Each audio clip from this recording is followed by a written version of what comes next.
Tim, congratulations on the victory. What are your initial thoughts after a hard-fought win like that? Man, glad to get the win. It was a long, hard training camp. I knew it was going to be a long, hard fight. It was fun. It was fun. A lot of the broadcasts, especially in the first round, they were saying that you hadn't. It just seemed like you were clicking on all cylinders, and they can't remember when you looked this good through the broadcast. So, did anything specifically about this fight, changes in preparation, just lead to this performance? For this fight in particular, we trained just to beat this one guy. A lot of times I just train hard, and I'm too old to just out-train these young guys. So we trained specifically to beat this guy. And, I think the specific training is what made the victory come. Is there anything specific that led to that decision to train, to change approaches? James Krause, we're not just training hard. We're training to beat guys. And I had a really long camp, and we worked just to beat this one guy. We worked a lot of stuff in the clinch. We worked a lot on the wall. And there was no situation in this fight where we didn't train. I did a lot of back stuff. We knew he was going to be really grabby and really long. So, again, it was just a long training camp, but it was specific for this guy, and there was no surprises in this fight. So that overhand left that you caught him in the first round, was that something you knew specifically you could take advantage of, or did you just see it in the moment? That's James Krause. We worked this backside six and staying long. I felt like my hands weren't really working well for me. I felt like I was forcing things. But again, I have a great corner. I try to take myself out of the fight and just be a soldier and listen to my coaches. And I think my coaching corner and my fight IQ is what got me the win. And I have to ask, a lot was made on the broadcast. It looked like your fingers slipped in his gloves. It seemed like he was yelling at the referee about a glove grab. Did you notice that, or was that just an accident in there? Oh no, I grabbed his glove for sure. I mean, we're fighting. I'm grabbing everything that I can. The glove is part of the hand. You know what I mean? Like his hand is inside the glove. I'm trying to grab his hand, so the glove is there. You're not going to not grab the glove. Fine. I know. Is there in the state of this division? I think we're going to get the fourth fight between Figueiredo, Moreno, Kaikar, France, and has a big number one contenders fight, I think, coming up. So, is there any specific names you want at this point in your career? Yeah, I want the guys who I was supposed to fight that backed out before this fight. Sue Majarji got hurt. Amir Albazi accepted a fight and then said he was hurt, and then I got videos of him sparring the next week. I want these guys that are accepting fights and then pulling out. I have two guys that have already accepted fights with me, and those are the two guys I would like next.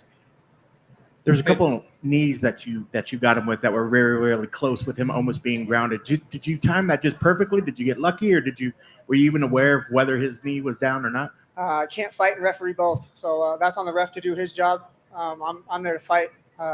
Knees on the ground, knees in the head, wherever they come. I'm trying to knock them out. Obviously, I'm not trying to throw illegal shots, but you can't play that hanging out on one knee game. And I threw it, and it was legal, so all is fair.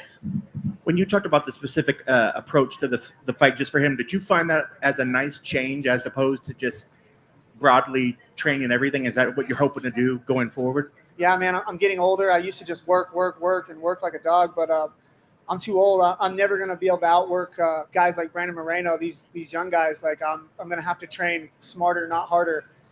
Instead of training 3 times a day and sparring, 4 or 5 times a week, I'm doing one private every day specifically for my opponent, and then I'm doing one hard practice, and then everything else is skill building. That's it. I'm just learning and getting better. I'm not dogfighting no more. I'm getting too old for that. Last for me, there was these moments in the fight where you kind of just yelled or let out these sort of primal sort of urges. Was that you just amping yourself back up, or what was going through your mind at those moments? Man, honestly, I was just so excited to have fans again. I hate fighting in the Apex. I worked my life to get to where I can fight in front of people. That's the only time where I feel like I can get out there and be myself. And usually that rises me to the occasion. It's been 3 years since I fought in front of fans, and I'm not going to lie, I had a bit of an adrenaline dump. I got a little overexcited, and I wore myself out. Tim, over here. What's it like training with James Krause and Glory MMA? I feel like there's a great ambiance over there right now. It is, man. There's a culture over there that's unlike any other. I've trained all over the world. I've been to the biggest, best gyms in the world. And you can go wherever you want. The grass isn't always greener. And, I'm not saying that where I'm at is the best place, but it's the best place for me. I'm a guy who needs somebody to take care of my whole camp. I can't be in charge of anything. I'm a soldier. I need a general telling me where to go, where to shoot, where to die, where to lay. And James Krause does that for me. And are you happy at flyweight, or are you considering moving up at all? I'm a flyweight. I don't want to leave this division. There was a time where this division was going under. A lot of people were jumping ship, going to 35. They were saying it wasn't going to be. I wanted to be one of the guys that stuck around in the division, one of the guys that kept the division. And in 20 years, when they're talking about the flyweight division, I'm going to be one of the guys that they talk about that kept this division here. On average, how much weight are you cutting? I cut less weight now. I diet down. I think the day before weigh-ins, I think we did a 5-pound sweat. That was it. Fantastic. Thank you and congrats. Thank you. Hey, Tim, back here.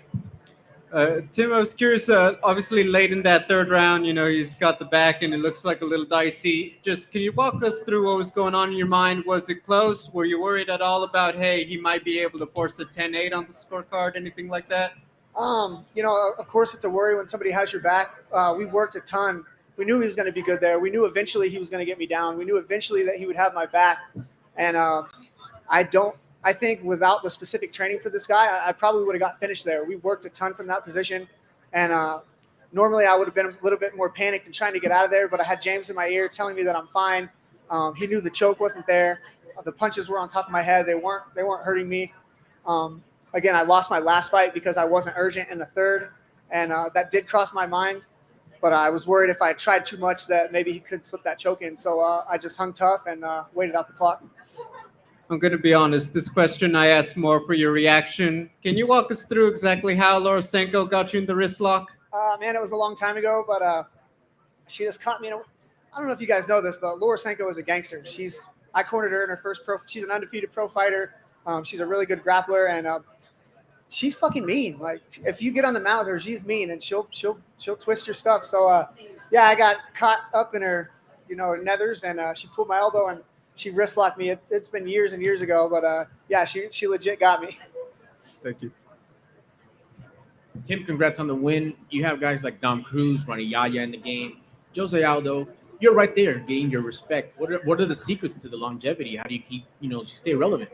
I've been in the UFC since 2012, and the secret is finding a good team and a good coach and finding a place where you belong. It took me a long time to figure out where to go and what to do, and it's hard to leave somewhere and go someplace else, but loyalty is a two-way street. You can't be loyal to somebody who's not loyal to you, and it took me leaving and then coming back and leaving and coming back to really find my place, but James Krause and Glory MMA and Fitness is where it's at. In a perfect world, I'm sure you would have liked to maybe have done it sooner, or are you grateful for the process that you are where you need to be? Man, it's all about the journey. I'm trying not to be so results-driven and just trying to enjoy the ride, and I think it took me leaving and figuring out that what I was doing wasn't right to get back on the right path. And I think everything, I don't want to say works out the way it's supposed to, but it worked out the way that it did. And, I couldn't be happier with where I'm at right now. Good stuff, my man. Congrats on the great performance. Thanks, sir. Thank you, guys. I appreciate it.